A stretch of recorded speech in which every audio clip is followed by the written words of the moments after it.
열왕기상 10장 1에서 29절 말씀입니다. 10장.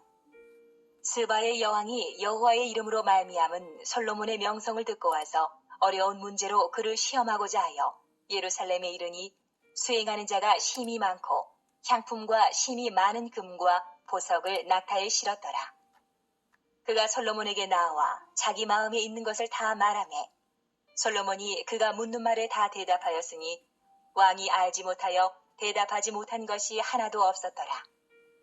스바의 여왕이 솔로몬의 모든 지혜와 그 건축한 왕궁과 그 상의 식물과 그의 신하들의 좌석과 그의 시종들이 시립한 것과 그들의 관복과 술 관원들과 여호와의 성전에 올라가는 층계를 보고 크게 감동되어 왕께 말하되, 내가 내 나라에서 당신의 행위와 당신의 지혜에 대하여 들은 소문이 사실이로다. 내가 그 말들을 믿지 아니하였더니 이제 와서 친히 본즉 내게 말한 것은 절반도 못되니 당신의 지혜와 복이 내가 들은 소문보다 더하도다. 복되도다 당신의 사람들이여, 복되도다 당신의 이 신하들이여, 항상 당신 앞에 서서 당신의 지혜를 들음이로다. 당신의 하나님 여호와를 송축할지로다. 여호와께서 당신을 기뻐하사 이스라엘 왕위에 올리셨고 여호와께서 영원히 이스라엘을 사랑하심으로 당신을 세워 왕으로 삼아 정의와 공의를 행하게 하셨도다. 하고 이에 그가 금 120달란트와 심히 많은 향품과 보석을 왕에게 드렸으니 스바의 여왕이 솔로몬 왕에게 드린 것처럼 많은 향품이 다시 오지 아니하였더라. 오빌에서부터 금을 실어온 히람의 배들이 오빌에서 많은 백단목과 보석을 운반하여 오매 왕이 백단목으로 여호와의 성전과 왕궁의 난간을 만들고 또 노래하는 자를 위하여 수금과 비파를 만들었으니 이 같은 백단목은 전에도 온 일이 없었고 오늘까지도 보지 못하였더라. 솔로몬 왕이 왕의 규례대로 스바의 여왕에게 물건을 준 것 외에 또 그의 소원대로 구하는 것을 주니 이에 그가 그의 신하들과 함께 본국으로 돌아갔더라. 사랑하는 형제 여러분, 10월 12일 수요일 새벽 묵상에 오신 것을 환영합니다. 9장까지는 다윗의 언약과 왕위를 계승한 솔로몬이 하나님께 지혜를 받아서 성전과 왕궁을 건축하고 무역으로서 나라를 부강하게 한 역사를 보았습니다.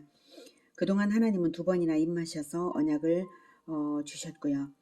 그에 이은 본장은 솔로몬이 하나님의 지혜의 빛 아래에 있을 때 누렸던 명성과 왕국의 부를 말하고 있습니다. 이러한 절정기의 치세의 기록은 11장에서 보게 될 말년의 우상숭배로 인한 징계의 비참한 결과와 강력하게 대조될 것입니다. 열왕기의 기록자는 그 대조를 염두에 두고 본장을 기록한 것이므로 본장은 비연대기 순으로 신앙을 유지하였을 때의 영광을 모아서 말하고 있습니다. 먼저 13절까지는 여호와의 이름으로 말미암은 솔로몬의 명성을 듣고 방문한 스바 여왕이 방문한 사실에 대해 보도했습니다. 1절에 스바의 여왕이 여호와의 이름으로 말미암은 솔로몬의 명성을 듣고 와서 어려운 문제로 그를 시험하고자 하여 스바의 위치는 정확하지는 않습니다.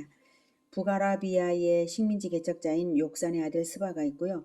구스의 아들 중에도 스바가 있기 때문이죠. 또한 에티오피아 해안에도 스바가 있었다고 합니다. 따라서 아라비아의 스바인지 아프리카의 스바인지 정확하게 지목하여 거기라고는 말할 수는 없고요. 에티오피아에서는 아비시니아 왕국 건설자가 스바 여왕을 통하여 낳은 솔로몬의 아들이라는 전설을 가지고 있습니다. 아무튼 스바 여왕은 지혜를 매우 사랑하는 사람이었기에 먼 길을 찾아왔는데요.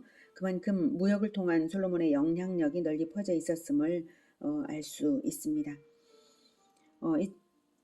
이 내용들은 아까 들은 것으로 이제 보면 되겠고요.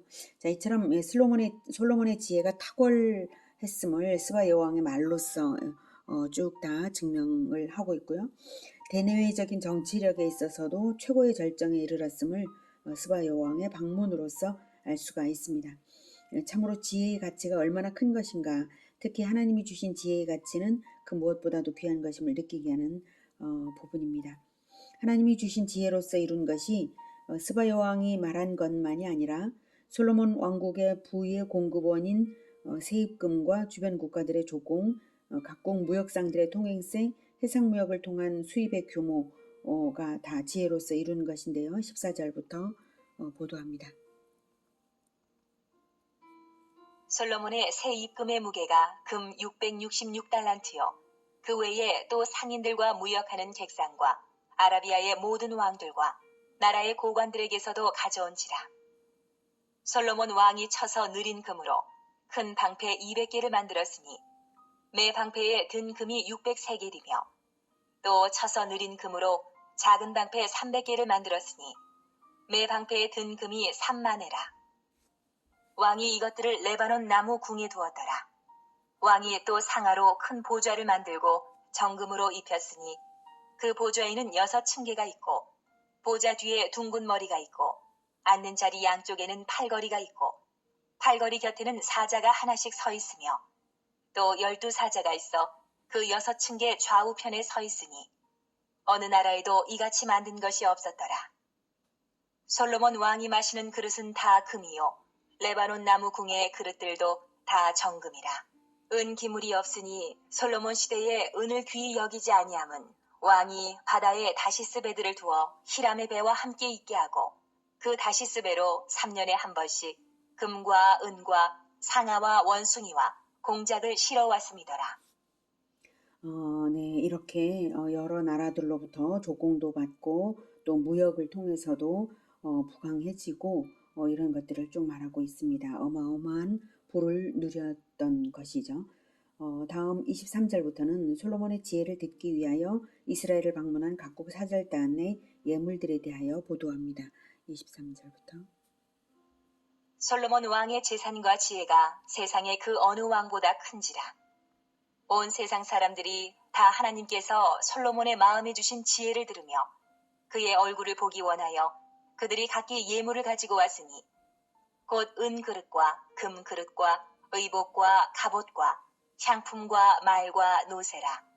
해마다 그리하였더라. 네, 해마다 그리하였더라라고 하는 걸 보면 솔로몬의 지혜로서 많은 나라들로부터 조공을 바치게 했다라고 하는 것을 알 수가 있습니다. 26절부터는 솔로몬이 군비를 확충하여 국가 안보를 튼튼히 한 사실에 대해서 보도합니다. 솔로몬이 병거와 마병을 모으매 병거가 1400대요 마병이 12,000명이라. 병거 성에도 두고 예루살렘 왕에게도 두었으며 왕이 예루살렘에서 은을 돌같이 흔하게 하고 백향목을 평지의 뽕나무같이 많게 하였더라. 솔로몬의 말들은 애굽에서 들여왔으니 왕의 상인들이 값주고 산 것이며 애굽에서 들여온 병거는 한 대에 은 600세겔이요 말은 한 필에 150세겔이라. 이와 같이 햇사람의 모든 왕과 아람 왕들에게 그것들을 되팔기도 하였더라.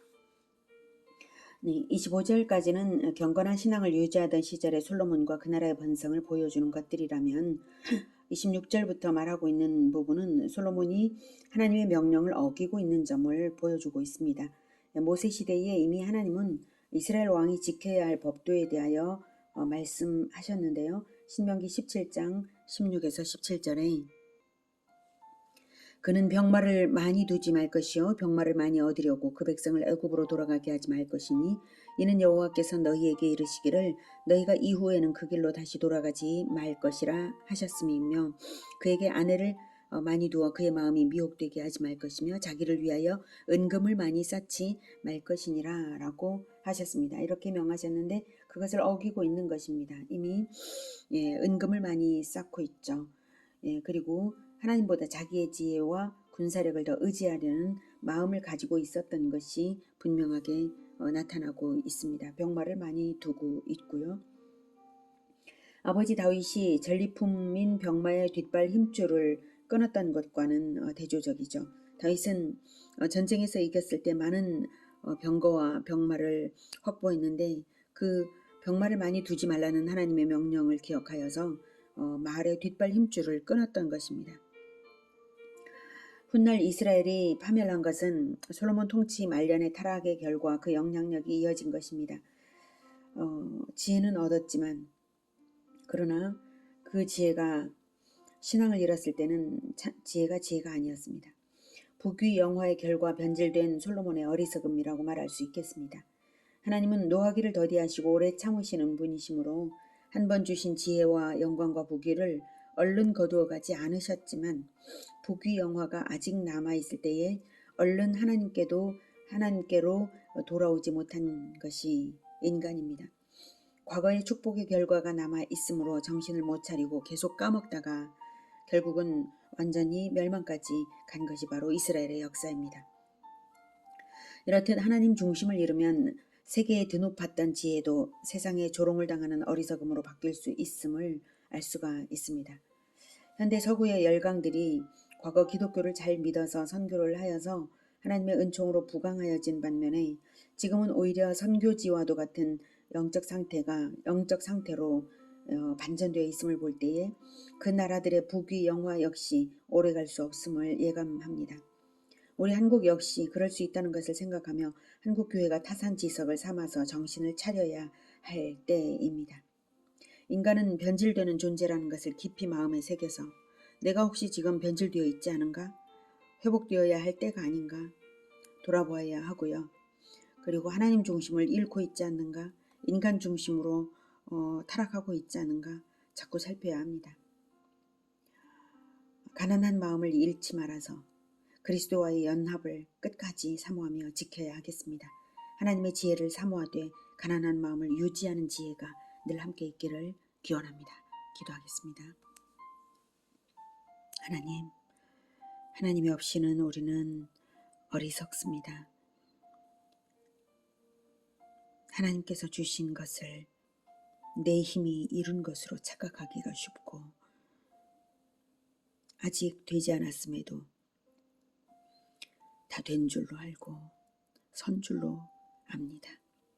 주님 우리를 불쌍히 여겨주시고 우리의 가난함을 직시할 줄 아는 그래서 오직 예수 그리스도와 연합하기를 간절히 사모하며 연합하는 그 가난한 마음을 우리에게 늘 허락하여 주시옵소서.